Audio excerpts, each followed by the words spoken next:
Okay, welcome. No, I have. Welcome, everybody.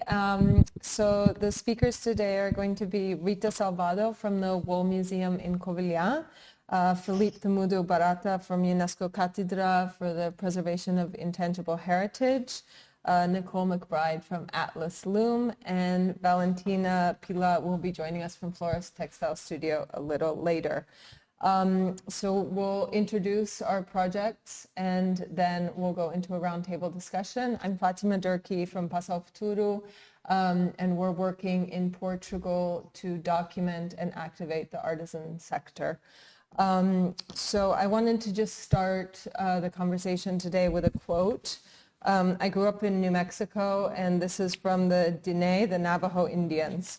Spider woman represented wisdom and education. She provided the first people with the skills they needed to survive, such as planting crops and weaving. The spider, so closely associated with the goddess, is a symbol of the ability to weave and to create something from one's own body, just like a spider makes silk.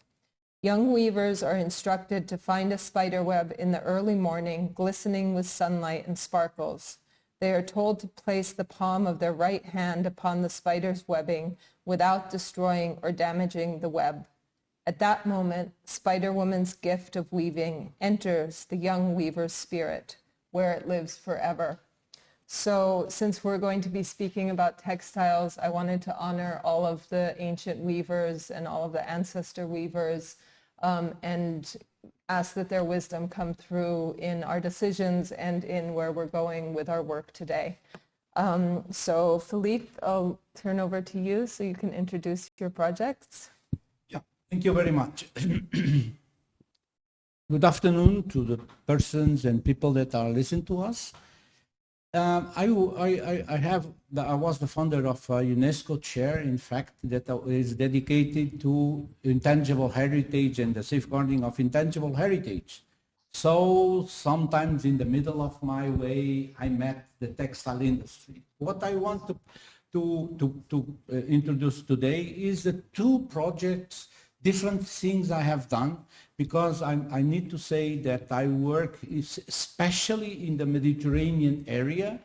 And one thing it's very easy to realize is how the mainstream of everything erase this traditional how from each corner too. The first project I want to present is the project of this woman that you can see there, called Teresa Branquinho. She's perhaps one of the most exceptional weaver I met in my life. And this was a project that that I have organized. And my question was very easy. It's just to answer one question. How can a person like this one can survive with this work with dignity? Not to be rich, but to survive with dignity. So I just need to resume this, but the important thing was, there was, of course, any business plan. She sell usually in the popular markets around the place where she used to live. She has no design support. So as she has no design support, she only knows how to produce in the ancient, in the traditional way. Of course, about selling, she doesn't know how to sell. And when I push her, because she knows to work with in the web, and I suggest for her to work in the end of the day, she look at me and she tell, this is very unfair you are asking to me, is to sell my products after working 12 hours during the day, I still need to work 3 more.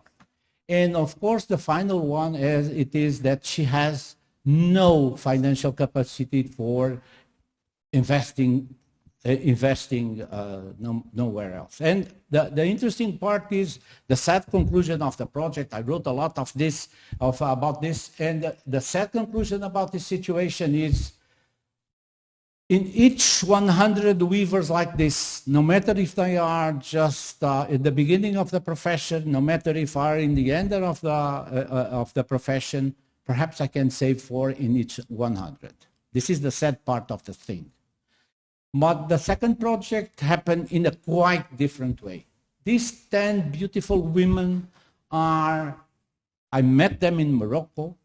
I must say now, because I'm old, so I'm a little bit of a part of this terrible but beautiful event and beautiful project. These women are coming from the pink, the one is pink is from Iraq, the yellow, the lady that is in the yellow side, in the right side in yellow, she coming from the Republic of Congo. She take 5 years to arrive to Morocco.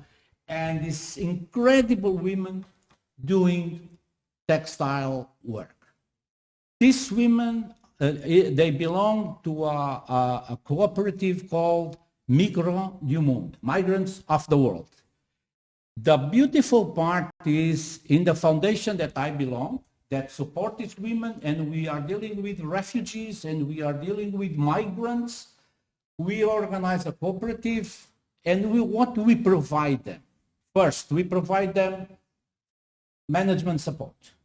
Then we provide them design support. Then we provide them formation. Then we provide them a place. Then we provide them, especially there is hope in their work. And what yes, please do. Okay, this is what they produce. They have a catalog of what they do. They have parades of this they are doing. The business, they have a business plan. They have financial support, and they can survive because they have external support of what they are doing. This is the difference between when the weaver, this exceptional weaver Teresa Berquinho works, and the different when there are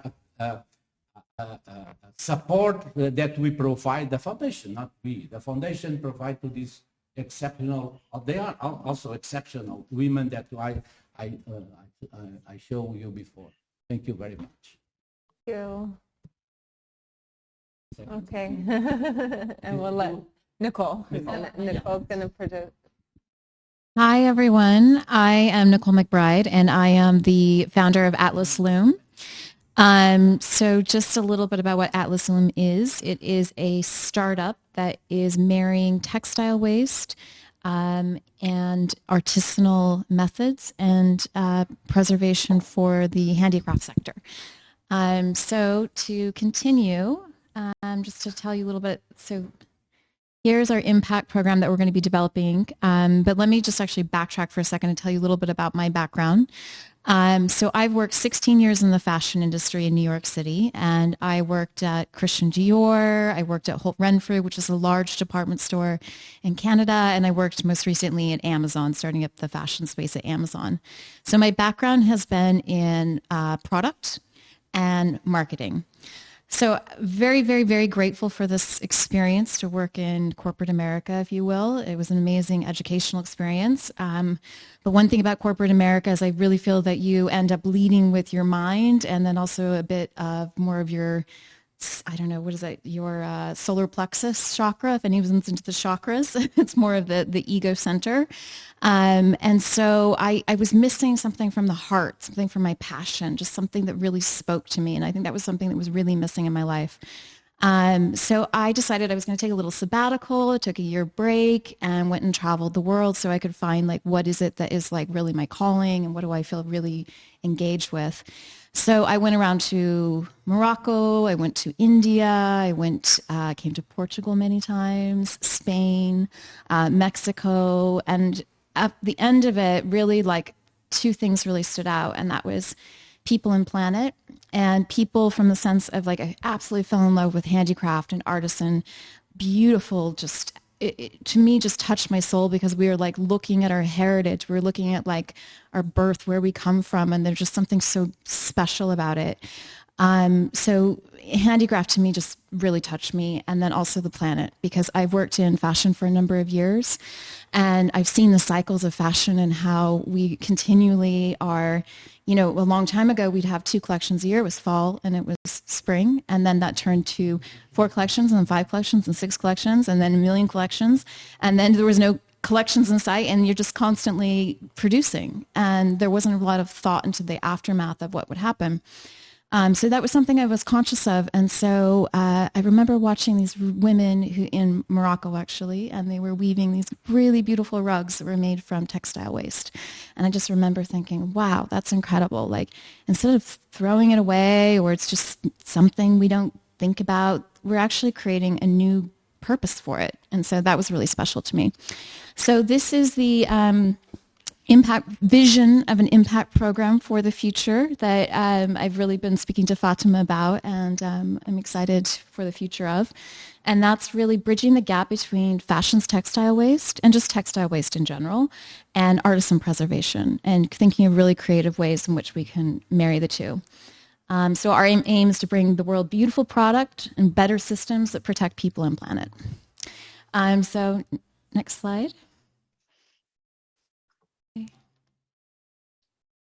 So I'm going to give you just kind of a high-level overview of both textile waste and then decline of artisans. So I'll try to do this fast, and then marry the two. So just an idea, why is the production of garments so taxing on the environment? Well, first, 60% of our clothing is made up of a microfiber. And what's a microfiber? A microfiber is made of petroleum. And these are actually invisible particles that every time you wash it, you don't see it, you don't realize it, but it goes into our water stream. It goes into our soil, our water stream, the food we eat, the water we drink, and into our oceans. So that's one aspect of it. Second is, if 20% of all industrial water pollution comes from the textiles, the making of the textiles, all the water that's consumed, and then the actual dyes. And, just as an alarming statistic, 47% ends up never reaching the customer. When you think about the spinning of the yarn, when you think about the cutting floor fabric, so that's the making of the garment, what ends up on the floor. When you think about the pre-production fabric, so all of the rolls of fabric that don't get used because they were canceled. When it comes to sampling, when it comes to garments that didn't really quite work, all of that is alarming 47% that never actually reach the customer. And then also, just so you're aware of, every second there's one truck load full of clothing that is burned or dumped every second. So what's the end result of all this? So, this has been a huge problem over the past 5 years that I think that people are really coming awake of, is that we've talked so much about, greenhouse emissions and energy and this and that, but that's also a huge problem. But textiles collectively, throughout all the different processes of textiles, is the second largest polluter in the world. And of that, only 15% will be recycled globally. And in the end, about 85% of textiles go into a landfill every year, which is the size of the Sydney Harbor. So just to give you some context of how big this is. Okay.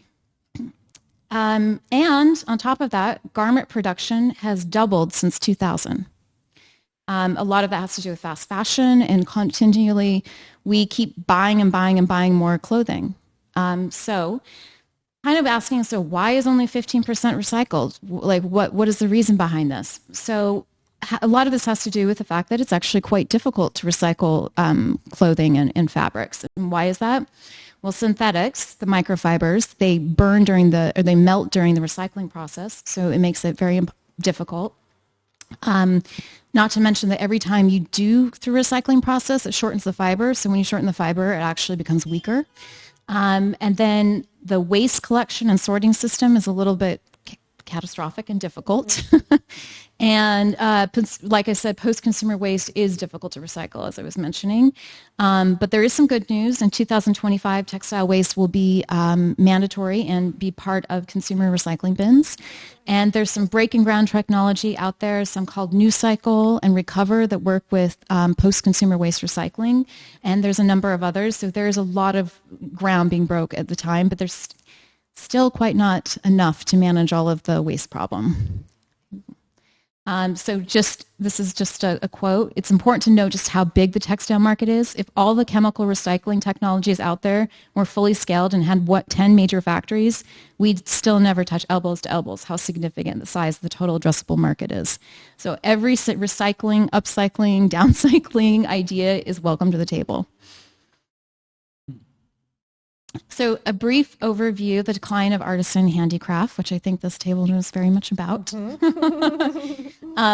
So why is the decline of the artisan handicraft? Well, a lot of it has to do with the introduction of cheap products that led to, the villages not being able to sell their goods because there was cheaper goods that were being replicated and copied. Also, it tends to be that artisans have been unpaid in the value chain. And so if they can get out of the process of being an artisan, then they will choose a different path. In my research and what I did in Morocco, I found that a lot of the women were making 19 cents an hour. And so if they had a choice to not be an artisan, they would choose not to be an artisan. Also is that there is a degree, trend sell. That's the bottom line. I've worked in retail my whole life. And so having more access to being able to take the artisanal ideas and then tailor it for a modern market, they don't have as much access to that. And then also, if you're going to be an artisan and make your own brand and go for it, the cost of the raw material goods can be quite costly. Another thing to note, though, is that in the world of trend, which I have spent a huge part of my career in, is that artisan-inspired trends continue to increase. And so the word boho, we've heard it so many different times, but what are some boho elements? It's like patchwork, tie-dye, macrame, all kinds of embroidery and things like this, and that's weaving. These are all artisanal techniques, and overall, the boho trend has increased by 350% since 2018. Yeah. So that's a big increase. This trend isn't going away. And then Portugal, and just a note, has a great history in macrame, weaving, and embroidery, which I absolutely love. Also to note is, the runway is always inspired by the past, and there has been a history of this. But, there's a way to be able to bring what designers want to bring to the table and have an artisan have a seat at the table, so that we're able to collaborate instead of just taking the ideas from the past and then, refurbishing it on the runway. This is an exact example of a Portuguese handbag and then Carolina Herrera version. The Carolina Herrera version sold for about 600 euros, and the artisanal bag sold for about 120 euros, and it's quite similar. Another thing to note is that there is a customer demand and supply problem. So the global handicraft sector is expected to increase, yet there is a decline in artisans. So solution to this is that how do we collect the dots between the things that cannot be recycled, because it's complicated. When you have a lot of different mixed fibers, it becomes more complicated recycling, and preservation for artisans. So how can we link the two together? So next slide. So idea is to really think about things in terms of potentially upcycling. And what is upcycling? Upcycling is essentially taking something that doesn't go through the entire recycling process and finding a new use for it. So this has actually been a legacy of artisans for so long. I was talking about the rag rugs and tapestries and other things that have been developed. And just one thing to note is that prior to the Industrial Revolution, like the idea of trash was almost non-existent, because every household sort of was an artisan. They, fixed and repaired their own clothing. They took old pieces and they made gorgeous blankets out of it. They did patchwork. There were all kinds of things that they did to just make sure that they were not trashing. There wasn't trash. And so what would be the magic? I think we're going to talk more about this, so I can let it to be that. But my thoughts are, it's great partnerships with the suppliers and brands. Mm-hmm. We need those partnerships for donations, better systems of being able to partner with the waste collection systems, creative workshops so we can have collaborative cultural sharing, and also some mentorship in terms of, how to sell your goods, how to market your goods, those modern, design and trends. Perfect. Yep, and lots of market opportunity. And that's kind of the close for it. Thank you so much. Yeah. Amazing.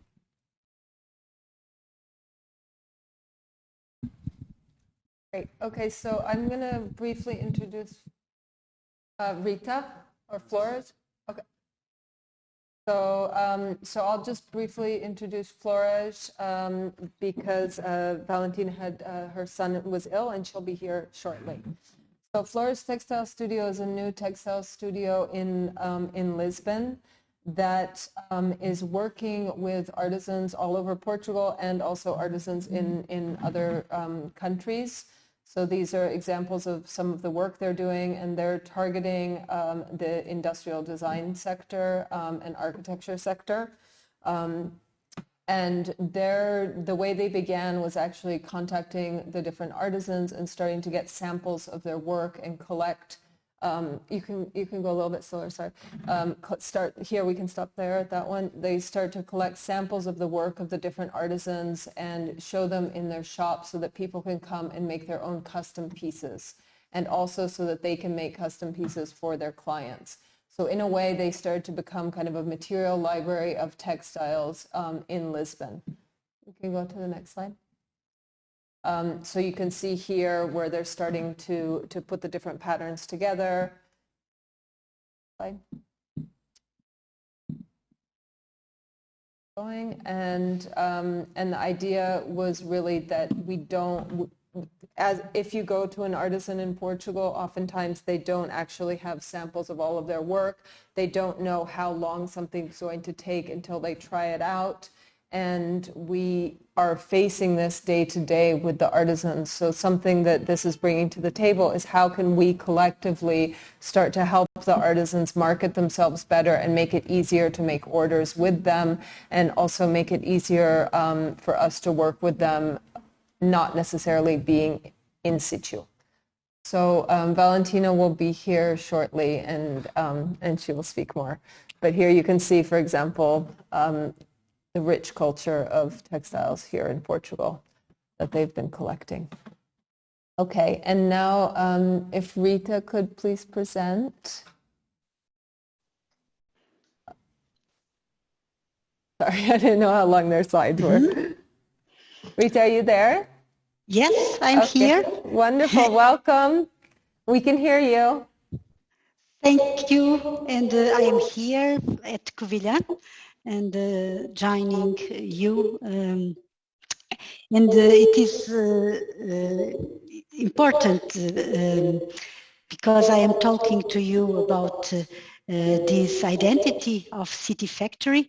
So talking to you from here, it's part of the experience I want to share with you.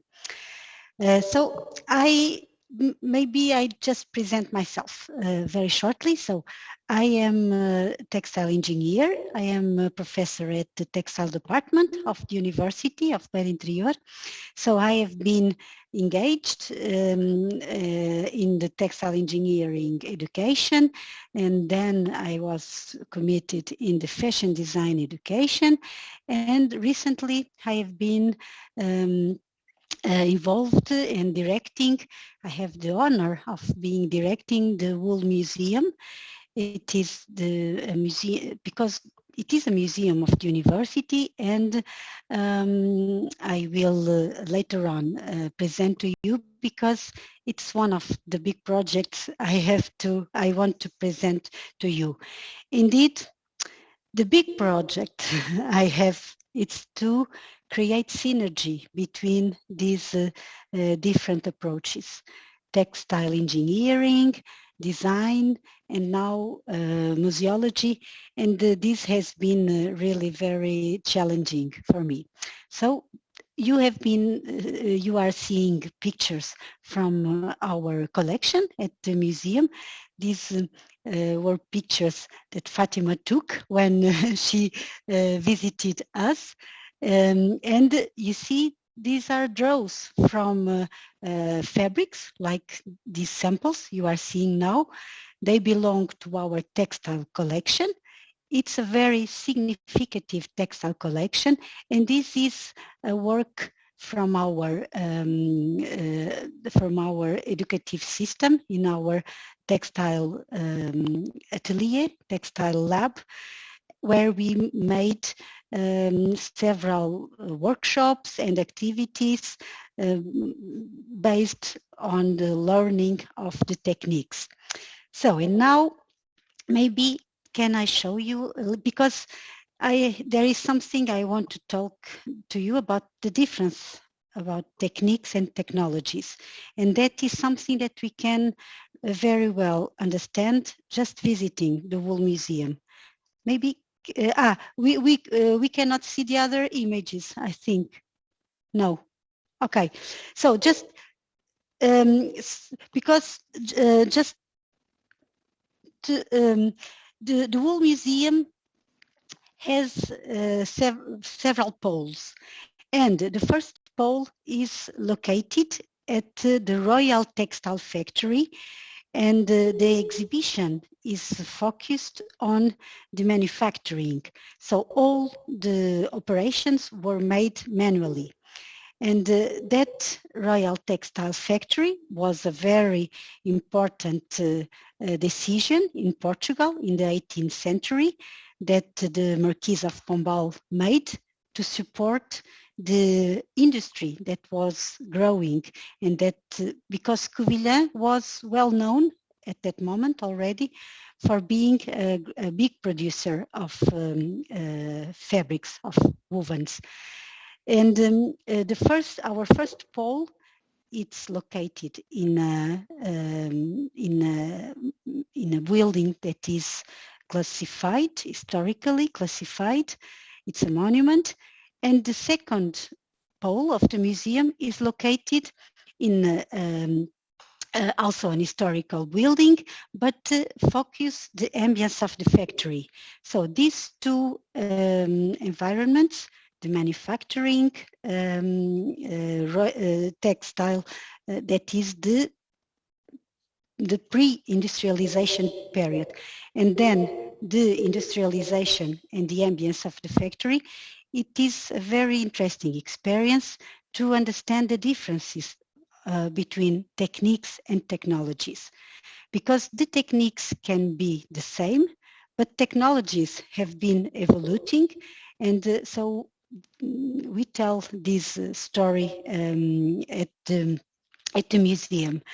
And indeed, a big objective and challenge I have is indeed to involve the several communities to make this learning about techniques and technologies, and to inspire based on the interpretation of this, to bring novelty to their actions, to their works, and to their projects.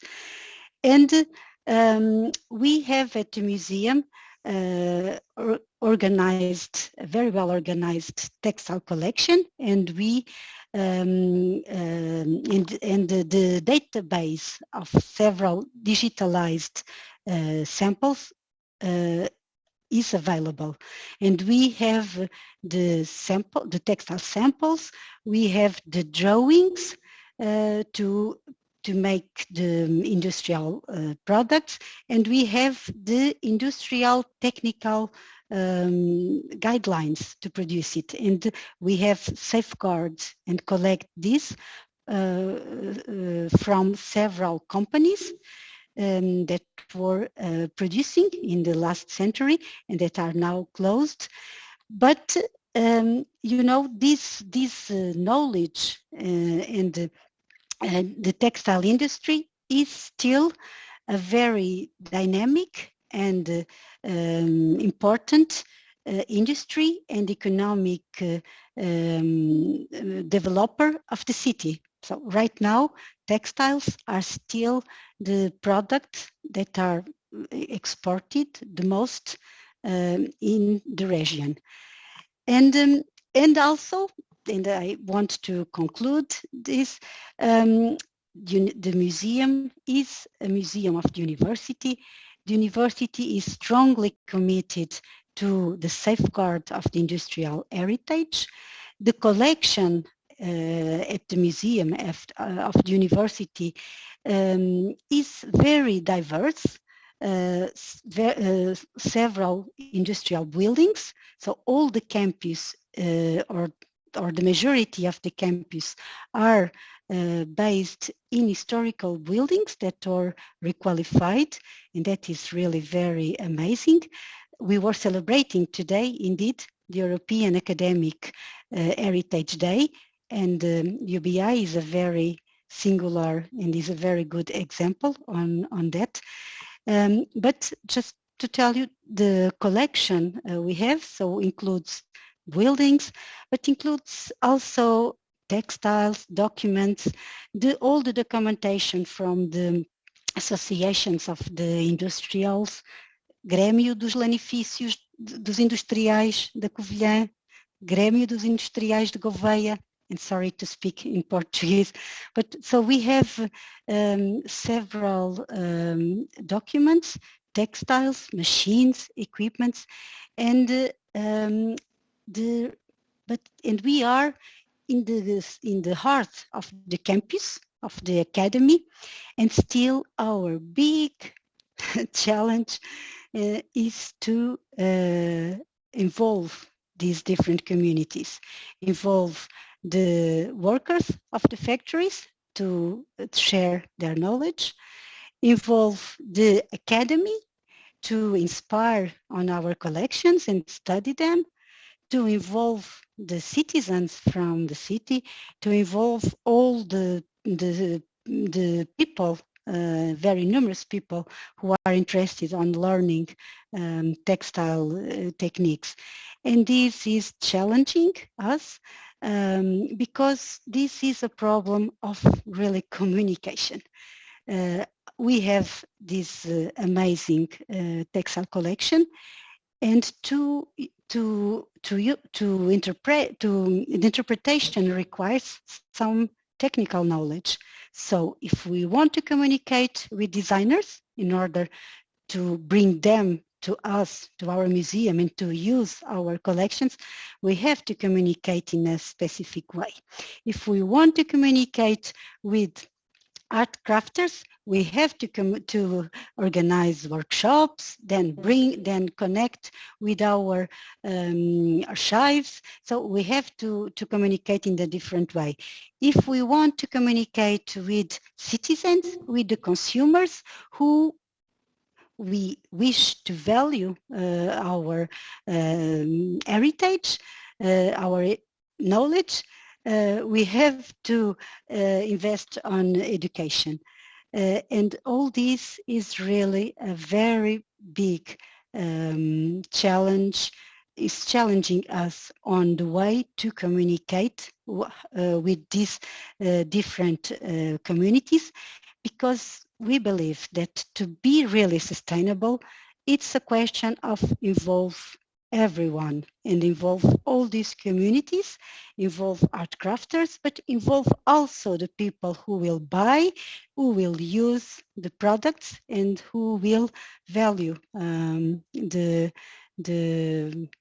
materials and the products we have. Okay, and I think it's what I wanted to share with you. Thank you.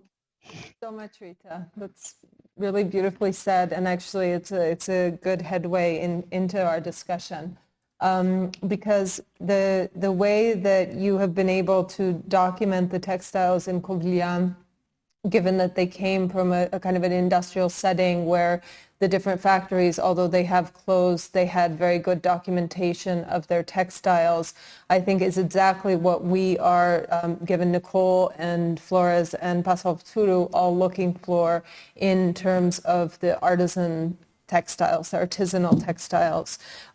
So we think it's very interesting to be able to see the success that you were able to achieve and the methodologies that you achieved, and to think together how we can implement those kind of methodologies when we're working with small artisan communities or just one artisan. And so it's kind of a scientific approach that we need to take in order to be able to support the artisans into moving into the future, because without having this information, it's hard to valorize it in a substantial way that then will enable the younger generation to keep on with the crafts. But at the same time, we need to document it so that even if the aging population is still aging, we're able to train a younger generation through this documentation. So I don't know, Nicole, if you would like to talk about that at all, just because you have been looking for artisan communities here in Portugal, and maybe the challenges you've been facing and kind of also the opportunities that you see. Sure. I would say, yeah, there's definitely a big challenge in terms of there's not enough artisans, so there's definitely a decline in it. But Portugal is so rich in handicraft and its legacy that, you know, with all the work you're doing, it's just like we can't see it decline. So I found in the process that there's there's two versions. So I think there are I call it the artist. So there's the artist of Portugal that makes beautiful pieces and knows how to market and sell their work. And then oftentimes will sell on Etsy or through Portugal Manuel, and there's other outlets that they sell. I call them more the artist. But then there are the peoples in the villages that have had this craft for centuries and passed on and on and on, and somehow they're kind of a little bit missing out of the value chain. Mm-hmm. So from my opinion, one way to be able to do that is to be able to link some of the artists and the artisans in these villages and be able to create programs where there could be cultural sharing.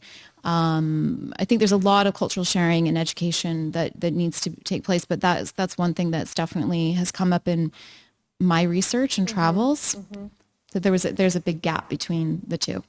Yeah, absolutely. And then how can we create this education, and how can we make these linkages for markets that already exist, that are more small scale, or, you know, not targeting huge markets where we don't have enough artisans to do the production. Artisan. Right. But we can do smaller markets where it becomes accessible and it's not too stressful for them. And then from there, we can start to attract younger generations, and then we can go into bigger markets. Exactly. Yeah, so that's a big step that we all need to take together moving into next year. Yeah, I'd say the fashion industry, if you said, hey, why don't you partner at this point? I think if you said partner with artisans, they say, hey, great. But then there's not the production manpower, to your point. And so it's just creating this special space where we can have partnerships, where we can develop the next generation, have the more production capacity so that we can create larger partnerships for the future.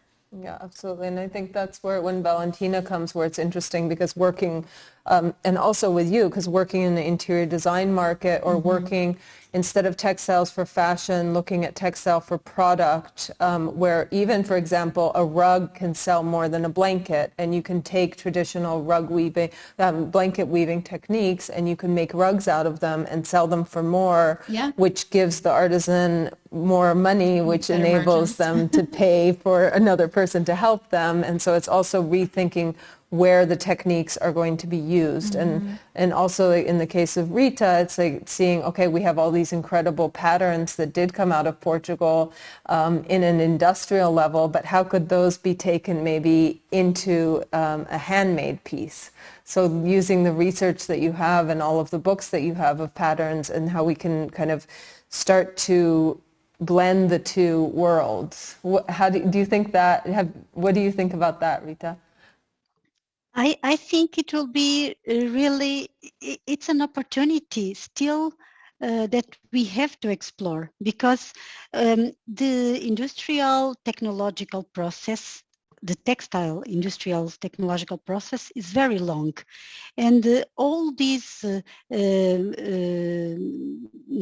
phases, in all these phases, the material has some potential to be worked and to be the raw material to transform and to mix with other textiles in different stages of the technological process, in order to mix and to create, to bring novelty on that. So I think knowing well the manual techniques and trying to explore the technological, the technologies is challenging. And indeed, you know, I think what the weavers and the drawers were making at Covilhã, producing the fabrics, so the wovens, Right now, it's very close to what I see my students doing with 3D printing. So with a regular machine, they try, they experiment this and this, and at the end they produce it some results that are unique. Just exploring the technology and in the technique. So I think mixing both, it's really interesting and full of ideas to explore. Let me say something about that. Okay. Look, this attempt I'm going to do is the first one, just in a very general way. Okay. After listen, everybody, I think there are three interesting things here that we are not discussing it, but we are using it. The first thing is time. Time. It's very interesting because do you know how much a weaver needs to do a blanket in wool? 3 weeks. Yeah. Okay. 3 weeks means she has no more, 3 weeks, perhaps usually 4, but nevertheless, 3 weeks. She must go to the field to collect the plants. She must wash the wool. She must dry the wool. She must do to put in the loom. She must put all the things to prepare to do the work, and she must do it. Okay. And she's alone. In the end of the 3 weeks, she will sell the blanket. She will sell the blanket in the market in Portugal for 300 euros. With that, she will be not only poor all the time of his life, but in the end of the day, she will die. But that's exactly why we're saying. Okay. So this is the first thing that I want to talk about, the time. Why it happened nowadays? Because it's much more complicated. This profession was much more used in the small villages, in small towns, because the towns of the 80s were small.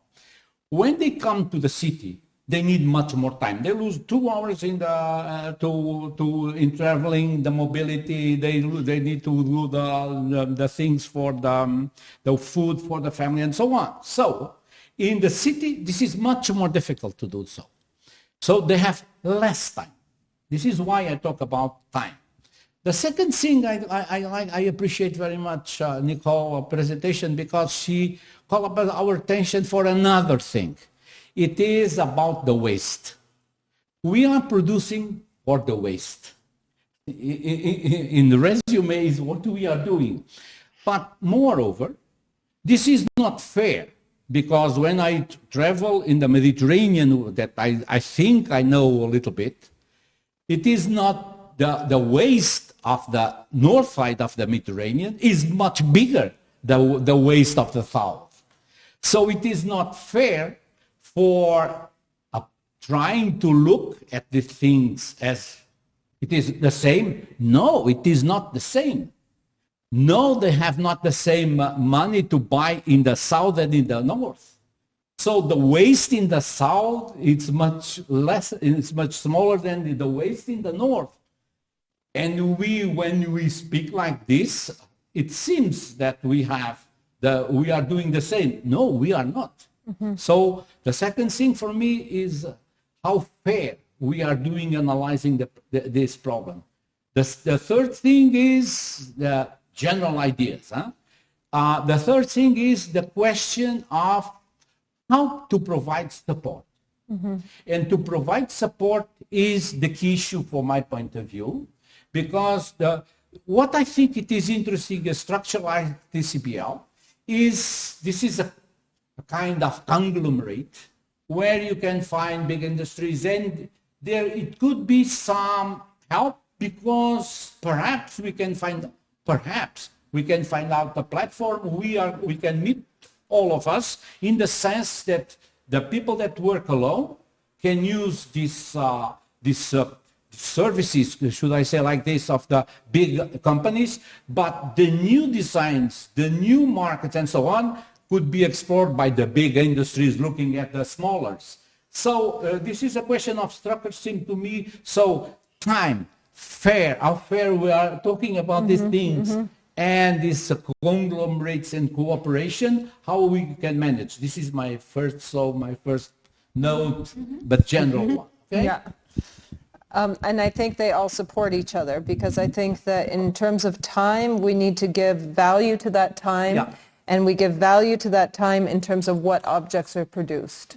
So if we can give value to the objects that are produced, so that instead of making 300 for 3 weeks of work, she's actually making 1,500 or 2,000 or 20,000 for 3 weeks of work, that's going to start to change the time. It's going to give value to her work.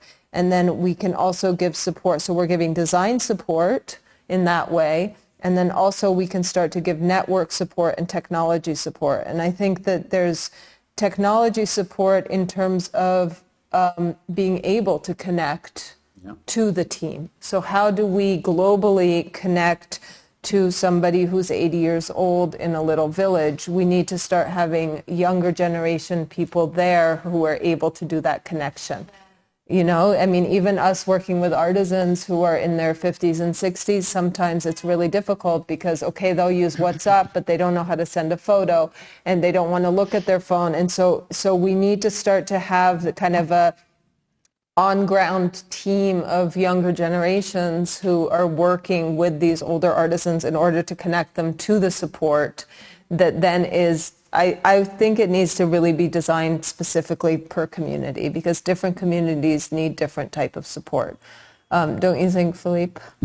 No, you think they all need the same support? No. Sorry. No, why I'm saying that? I'm sorry, I don't want to monopolize this. You're not.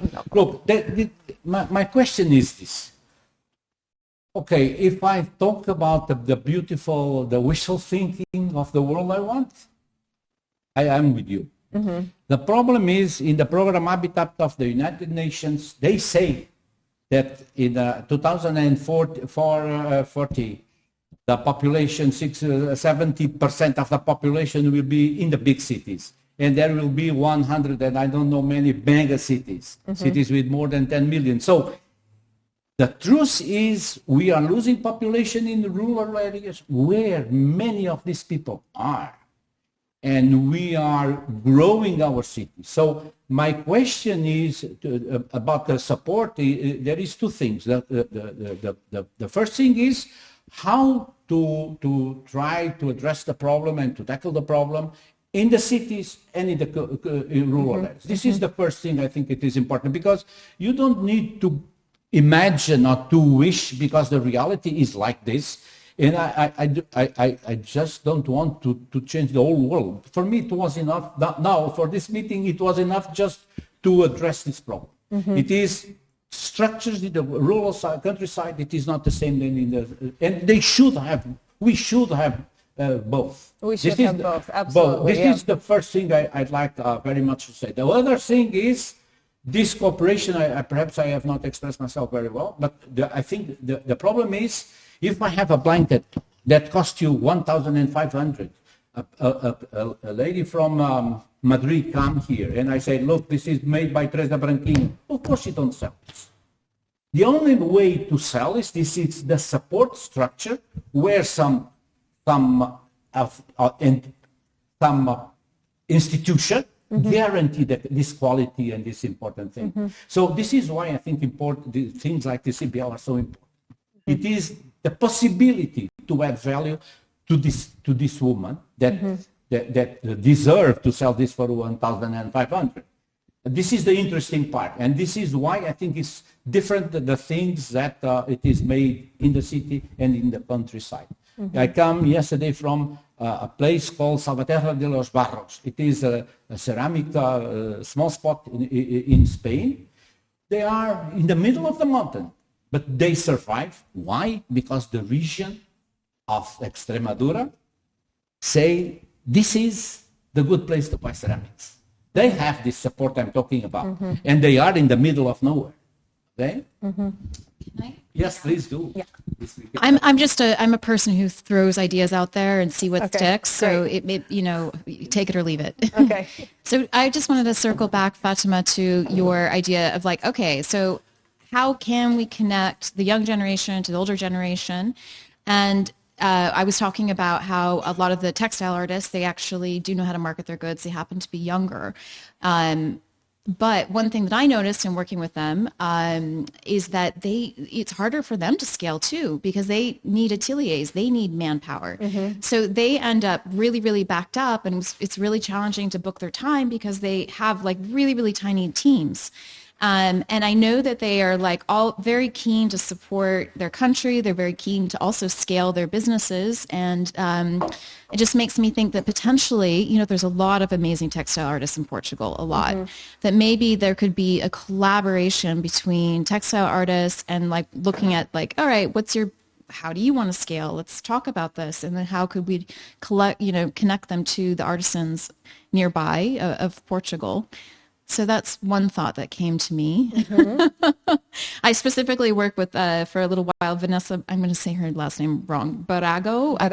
Thank you. Yeah. Okay, I'm like, my Portuguese is not very good. But she works specifically in upcycled, beautiful tapestries. And so she gets donations from mills up in near the Porto region. And she is always developing gorgeous pieces, but her schedule is very, very booked. And so it's just, that was one idea that kind of popped up to me, to connect. Yeah, I mean, I think that's super important, and also connecting communities. So when we're interviewing artisans, we ask them, I mean, this happened for Flores. They were working with this incredible linen weaver, and then she got ill, and then there was nobody to fill the orders. So it's always like, who do you have that you can call to work with? Do you have a support network of people in your community? Do you work with other women or other weavers? Yeah. And then trying to nourish that in a way and say, okay, great. So you are the master artisan, and you have your atelier that you're working with, and you have people that you call in to work with you, and they're able to also become masters. And so there's this kind of continuity that starts to happen through supporting the team as a whole and celebrating the team as a whole. That's really important. So the community, the rural community, the network of community with connecting with designers or with makers, and a lot of time younger generation makers. And I think that's the work that we really need to do as a group in Portugal as a whole, as a network, and see how we can develop initiatives and develop programs that actually support these communities of artisans. But then again, where's the funding coming from? How are we going to be funding them doing their work? And I think that's where, again, it comes in with the new designs, So if they have a few key pieces that they can make that enable them to be supported so that we can start doing the initiatives during and alongside the actual support coming in, it's so important. Agreed. And I also really like your idea, how you were talking about like being really strategic about what categories and how to focus on it, because when we're talking about blankets versus rugs, it's true, it's a very similar technique, but a blanket, can sell for, I don't know, depending on the blanket, but upwards of maybe $400, 400, upwards of that. And that's a very, very luxurious blanket, but a rug can sell for thousands. So the margin makes a lot more sense. So being strategic about focus. Exactly. And how do we do that, and what do we need to change? And a lot of that can also come from the research. For example, Rita and the university and your studies, you know all the different wools that come from Portugal, and so connecting kind of the designers with you, and also understanding the different sheep, the different wools, the different processes that the wool can go through, because maybe one pattern that's traditionally used for a blanket, if you use a different wool, it'll be stronger, and then it can be a rug. And so sort of connecting all of our knowledge base is really important, and how we can do that. And then that goes into the digital. So you've been digitalizing your archive, and how can we digitalize. We're starting to work on this with Filipe on this Creative Wear Plus project in Alentejo, where we're digitalizing different techniques in Alentejo. But how can we create kind of a shared network of all of this information so that it can be cross-referenced and used as inspiration, but also used as a resource for innovation, you know? So I think that that's something that we're also trying to tackle in this coming year that will be helpful for all of us. In terms of waste. No, can I say something about the previous? Yeah. Okay. Look, it is interesting what you say. Of course, I agree because I participated in the project, of course. But let me say something because there is very interesting experience around the world. The first thing is how to convince groups of young people to go to these communities. How to enlarge the market of people that are interested in the traditional know-how. There is very interesting experience about that. I work in many cases before. There is in Romania, but the last one I worked with, it was in Brazil, Fortaleza. It was a city up in the north. They have a very easy, if you want, cheap, if you want, but interesting strategy to do this. What they have? They have what they call the Book of Masters in the city hall. Okay, the Book of Masters is something that they open call, in this case for textiles in the sectors, and the communities present their own experts. Okay, and when they present their own expert, the experts that are present, they should vote a master of them. And he goes to the Book of Masters. They are approved in the city hall, and the first thing he has, of course, is a social prestige about this. The second thing is every week he must go to a school. Every week he must go to a school explaining what he's doing, and he receives a small amount of money for traveling in the city. You cannot imagine how interesting this kind of event can push people be interested about what they are doing in this sector, what they are doing in the other. And of course, because the social prestige of this, even the young, in this case, people that they are working in weavers, they are interested to be one day to be the masters. I mean, this is important because we are dealing with the reality of our societies. And this is why it's so interesting, this kind of experience. There is a lot of them. I just tell the one of them, but with different profiles of suggestions. It is very interesting strategy that it is possible to develop. This is what that was actually going to be one of my questions, like which strategies you've seen in your work and in your travels that you think could be implemented in this rich ecosystem of textiles in Portugal, that we could come together. I mean, the idea of the masters and the Book of the Masters and education and getting into schools is super. Okay. Now let me just tell you a small story.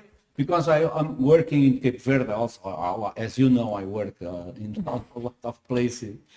In Cape Verde, there was the opposite thing. It happened. In Cape Verde, they do the textile called pano de terra. It is the name of the thing.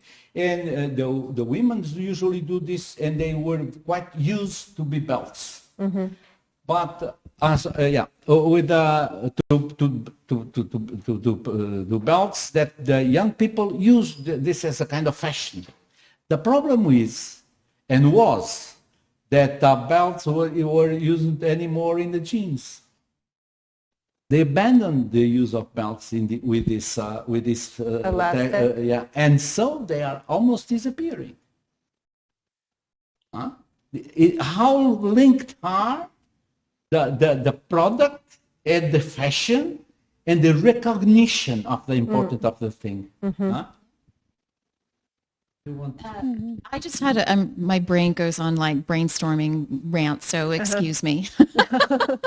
So I was just thinking about this archive, this gorgeous archive of all the textiles with the history and legacy of Portugal, and then you thought it said a platform, and then I thought, oh my gosh, that's such a good idea. And this is the reason why I think it's such a great idea is one of many. But my experience working in fashion is when you work with a designer, before they design any new collection, they go on inspiration trips and they take pieces of like the textiles, pieces of, whatever it is from around the world that helps them really like think of their journey for the next collection. So that's very, very common. But, with the given dynamic of the world and just like budget cuts across the board for travel and like how things have shifted, everything is moving to more of like a digital place, but people still need inspiration and designers still need inspiration. So it'd be really cool if you had a platform where designers could be inspired by these archives and are able to maybe, you can send them a little package so they can touch and feel it, but having that inspiration and that journey is part of it. And then also that could be a way like a donation platform as well, like the subscription and a donation to help fund some of these efforts to like keep the heritage alive. Perfect. And we can add to that, which is what we can add to that is what you're saying. So if there's something that is disappearing because of something else, we can highlight it. So we say, wait, we need urgent attention to this technique. We need to do something with it right away. And so, yeah. This is really a brainstorm. Yeah, this is a brainstorm. No, this was the idea of bringing us all here was to brainstorm and think of solutions that we can collaborate on actually in Portugal for these coming years, and because we all know that action has to be taken now, and so we're all working in this sector. So the idea was to bring us together to brainstorm.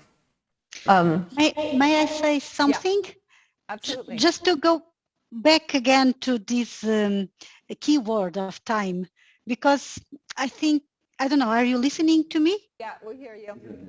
Okay, because it's such a different approach in art crafting and in industry to time that I think just being together, we can learn and inspire a lot in each other's.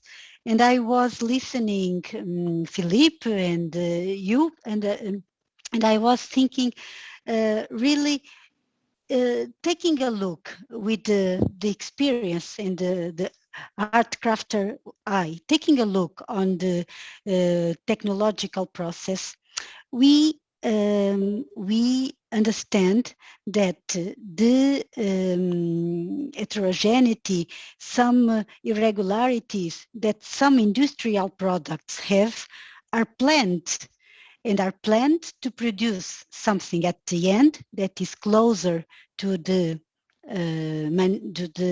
manufactured one, but cheaper, produced in a really faster way. And now we are in a new period.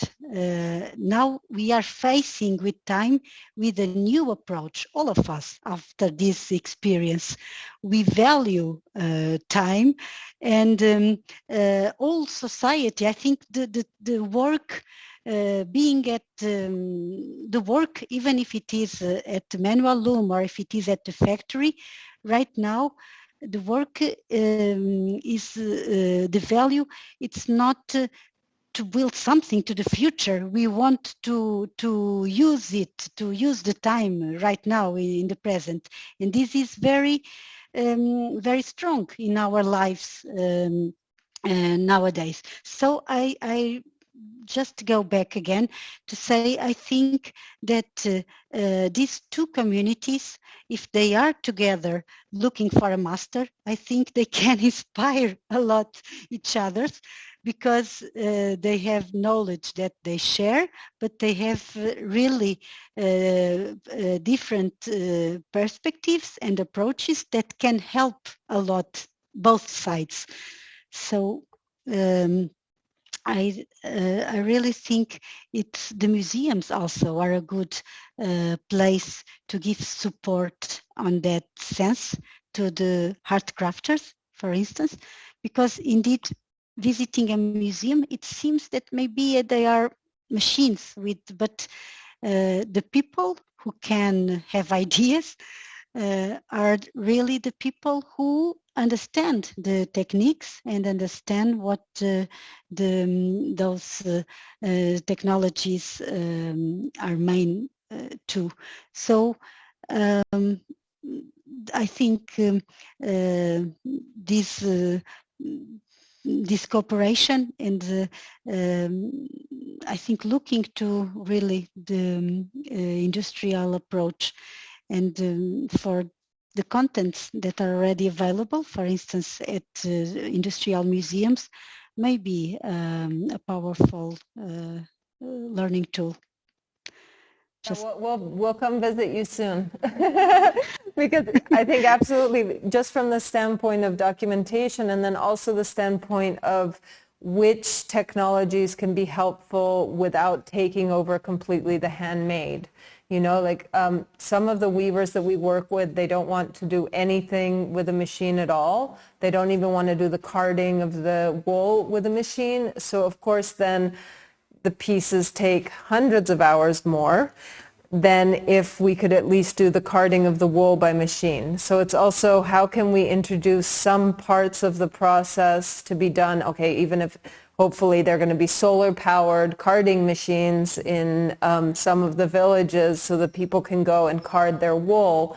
You know, that's going to lessen the amount of time that they have to spend. Okay, I totally understand spinning by hand, but then you can also have, you know, you can have levels of a design that are made with the craftspeople. So you can say, okay, this one is semi-industrial and this one is completely by hand. So that's also a way for us to do that. Valentina, welcome.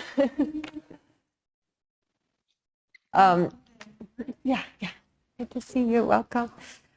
So I think that's also something for us to think about in terms of giving markets to the pieces, but also its education for the consumer and also for the artisan.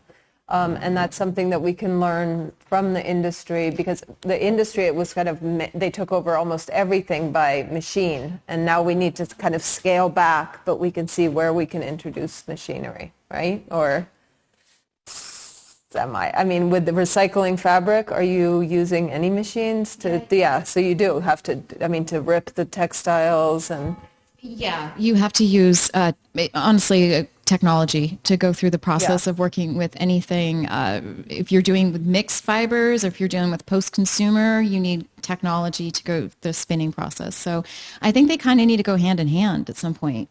Yeah. But I do think if you're talking about 100% hand woven, eventually I think that will get to a place where that is just going to be a total luxury market. Mm-hmm. Like it shouldn't be something where a woman spends 3 weeks in her house and sells it for $300, you know, it should be the luxury market. Mm-hmm, mm-hmm. And that's by us exposing the whole process and kind of celebrating the whole process, you know, so I think that there's technology on kind of the digital level, on the machine level, and then also in terms of the documentation level with filming. You know, so how can we film the whole process of the textile to give the actual end piece value? Welcome, Valentina. So this is Valentina from Flora's Textile Studio. Thank you. And we're so happy you're here. I gave a very bad brief introduction on your work, but I didn't realize that the slides were ending. So maybe you want to give a brief introduction and then join in. Yes, so thanks for inviting me. And so I live there, right? Yeah, or to us. No, so we're trying to work with Portuguese craftsmen a lot, and we're specialized on textiles. And Fatima explained that we sourced a lot of weavers around Portugal, and so we're trying pieces for interiors, luxury interiors, it's not the only aim, but that's the way it happened, because the time of doing things and the process is very, very long, and so it just the prices are also quite Yes. Hi. So how would you think, because right now we're talking about the digital and technology world, how it can help the craftsmen, the craftswomen, and help the weavers and help the textile artisans. So in your experience with your consumers, so it would help to have story. Do you think storytelling would help for them to understand the process more? Or what do you think would help in order to give more value to the pieces, the just value they deserve? I think for the consumers, yes, we want to also do this for them to understand more and more the whole process behind it. Because, for example, we have these walls that we propose. And it's really from the sheep to the fabric, and it's a very long process. The weaver, she spins, she weaves, she hand dyes, and yes, if we could show the consumers the whole process, I think it would help a lot for them to understand the whole time it's there is behind the product. Absolutely. But then on the other side, for the producer, for the artisan, I think we also need to help them to be a little bit more with technology and help them understand who is on the other side, and so to be able to respond sometimes faster. But I think we you were talking about that. Yeah, and in terms of, and I'll give it right to you, Nicole, in terms of, because you've been doing an incredible work of collecting samples from the different artisans, and so what has your experience been with that? And a lot of times they don't have samples, and yes, so you they have don't to really understand what is a sample used for, and but we explain more and more that a client can't just pick up a rug on a picture, or we need to have samples, and then sometimes we really work from the sample. We work on a new sample before ordering a bigger piece, We were talking about doing a digital platform of all the samples, and that would be helpful for you, right? Yeah. Okay. Yeah. Nicole, did you want to say something? And then very quick. I just, when you were talking about that, it's like, how do you value goods? And one thing that I think consumers have missed but are getting exposed to is like the value chain has been very hidden. The entire process of garment production, and how a huge portion of the world, it's actually modern day slavery in a lot of parts, and this is the cost of our clothing. More education for customers and more awareness, the more aware they are, and then education in how it's made by the handicraft sector, more of that, I think definitely creates value. So it's marketing and education. May I say something? Thank you very much, Nicole. Because I like very much the Nicole some minutes ago say about a weaver that works 3 weeks in the blanket and just sell it by. It's a luxury product. And so the question that seems to me very interesting is, which is the role as a museum such like this? Because of course we cannot lose the technology here and the digital. Of course we cannot lose it. The interesting part is how you gather the weavers in this case, and how the weavers can use the technology there. This is the interesting part. The first thing I must say, as far as I know, the weavers I know in this process, they are smart. Yeah, they are not dumb. It is important to say that, because they are really smart people. They know very well their own limits. They know very well if they are together, they are stronger because they have more time. They can do some split of the work. And of course, they understand very well if they have a structure such as the museum, they can use it. And they, for instance, in the design, where they can inspire themselves alone, working alone in some, they cannot. And they know very well the role of a museum in this case. Of course, perhaps they have some formation, if you want, some training about that. some practices to do this. This is why I think it is important. And then they could have more time. And for me, because one of the things I know very well in Cyprus, the ladies that do the embroidery, they have no time. Neither. So the question is to add more time to their work. When they have more time, and they only can have more time when they gather something themselves, perhaps, with the institutions such as a museum like this one. Okay? What do you mean by that? I mean, look, it is interesting because I have, I realize it is interesting because it's also my personal story when my Teresa Branquinho that I present, I told her the first week, I told her, do something to dress, okay? And she do something. And she give it to me, and I went to my students, women, because it was something for a woman to wear. And I asked my student, do you want to buy this? And she looked at me and she said, Professor, it looked like old already. And I told her, of course, there is no design here that push them to like this. So I take a course of the master students of the design, and I told it, now you design me to her. Of course, it is more complicated than we think. Why? Because the students of the design, they don't know the specificities of the textile they work with. So they mix things because they don't know the type of textile. People who, of course. This is why this is important in the museum. Because they can provide and explain, and they know they have the examples of design possibilities and so on, and they understand that. So that's important also for the information that we're gathering from the artisans is also the constraints within the designs, you know? And they are aware of it. They are aware, but then it's hard. Sometimes you ask them and it's not clear, but then you sit down and take some time and it says, okay, this pattern can be done on the same loom with the same threading as this pattern, but these patterns have to be separate. And so also understanding this interchange of patterns, which is, I mean, the museum has some amazing textile drawings and they have explaining that. There. They have a role there.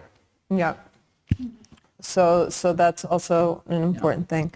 And then we were talking about solutions that we've seen in other countries or in our travels that we think could be interesting in Portugal. Do you have any?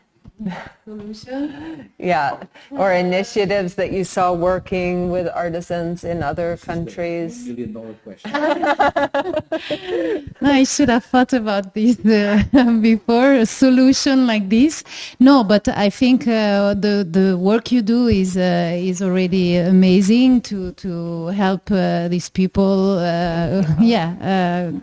going on. And for example, now what we could do is we have a lot of old weavers, and we're trying. Sometimes we also propose them to invest in bigger looms because they all work with small looms, and we need to be able to propose pieces which can go internationally, like rugs and. We need bigger looms. So if we had help on investing and having bigger looms, and then trying to have the young generation to keep going on this direction, and it's not something that is from the past. But it's everything. It's a whole process of also re-evaluating the history, the patrimoine of Portugal, and to show how valuable it is, and so that young people can have the desire to continue on this direction. Yeah, because for now there's a lot of artisans we work with that are after them. There's nobody, and they have kids, but the kids are not interested. Yeah. So that's. And the interesting thing about weaving is there are so many people who, for example, they were working in tech or they were working in business and they just want to get off the computer and they want to go into weaving or they want to go into clay. And so I've been asked before, but who is this younger generation? Who are they? And okay, maybe they're not 20-year-olds, maybe they're 40-year-olds, but even, they're ready to change their life. And there is a peace that comes, that's the quote that I read from the beginning, like there's a peace that comes from weaving.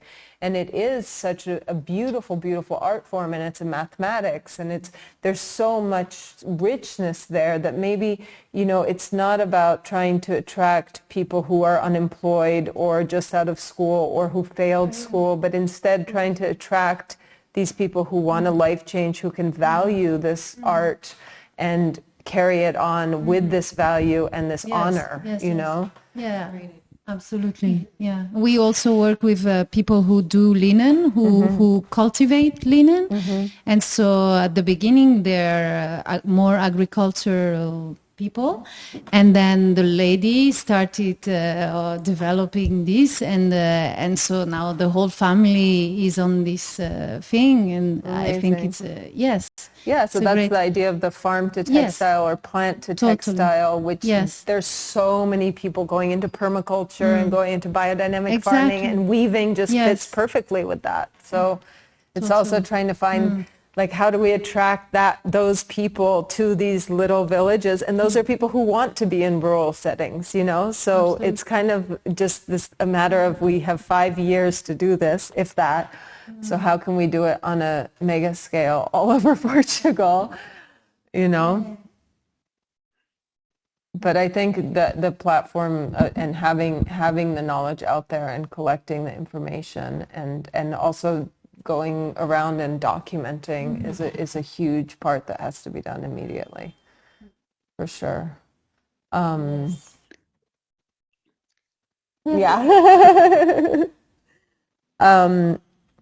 You want to say something? No. I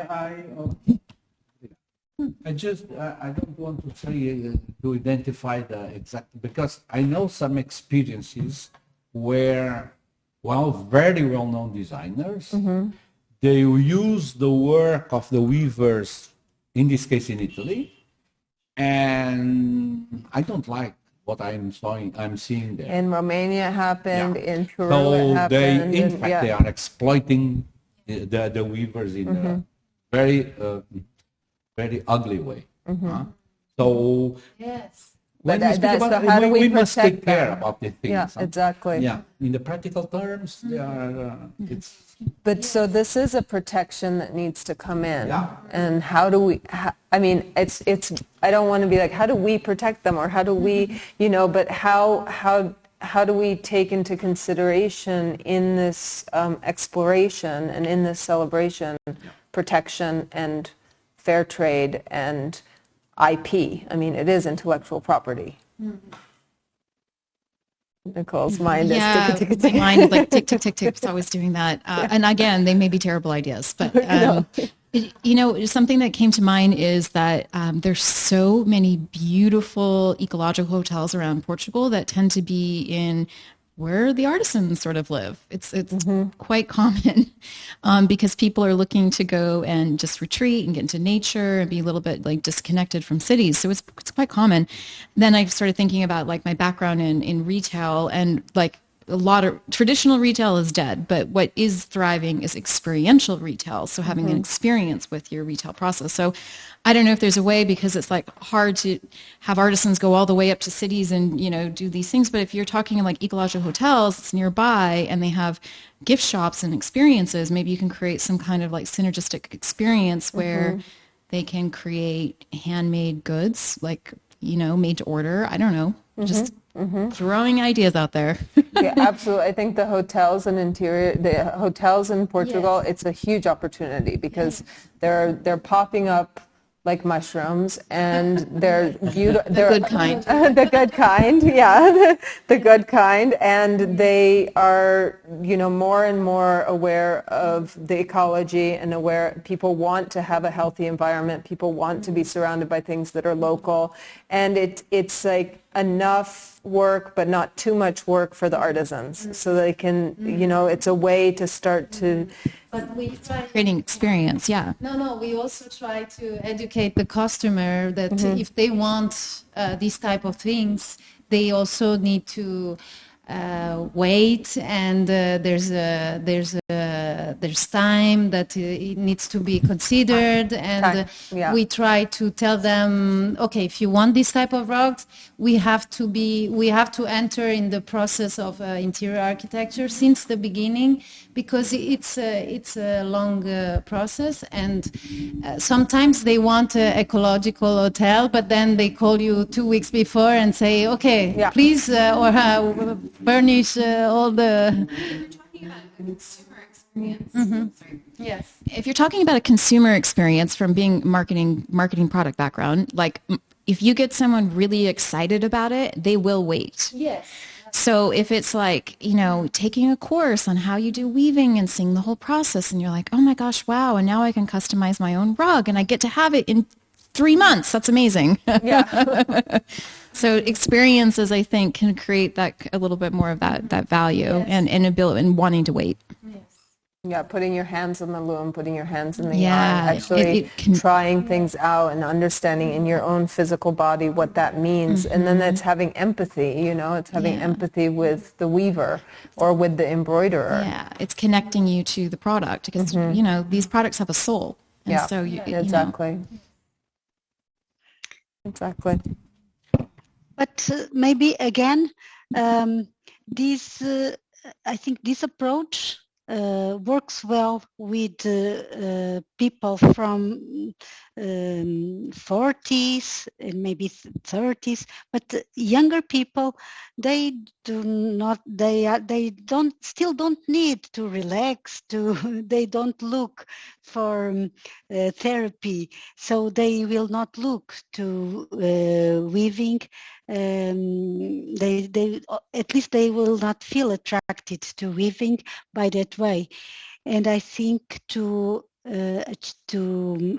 achieve, to communicate with those younger people, design, it's a much stronger way, because it's something that they look for.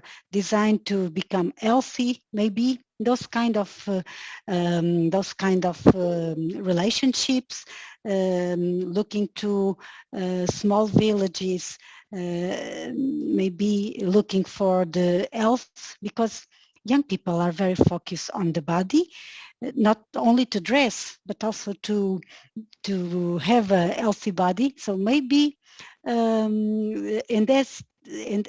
this rural ambience, it's really a good experience also to have in life. And so maybe it's interesting to provoke, to have the experience, to travel and go to experience. And this, I think, will work in both ways.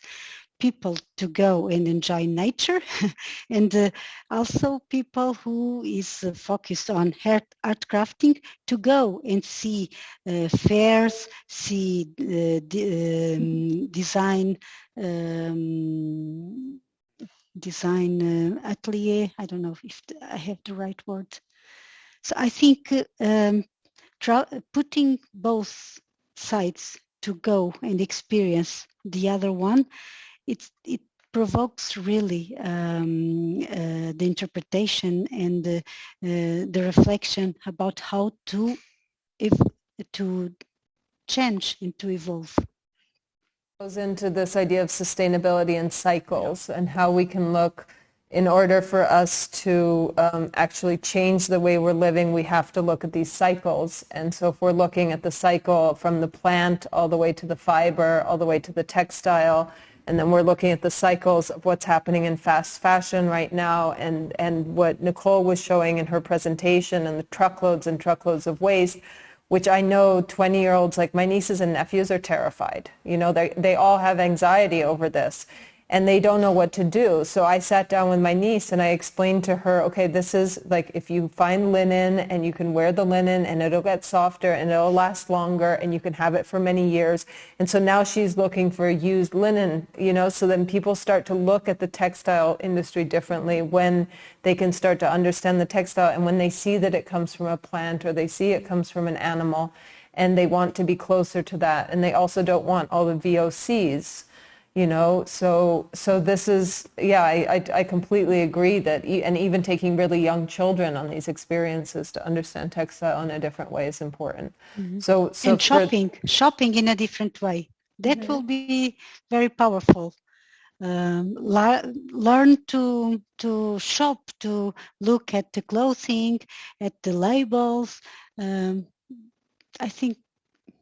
In the labels that we've been doing, we always show the time that everything takes, like so that people can actually understand what goes into it and where the materials come from.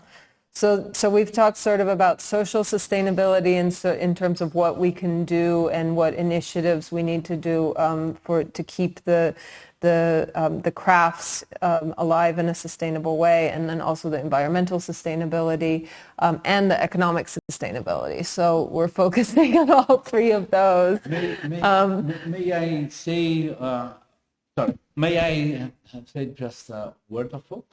Absolutely.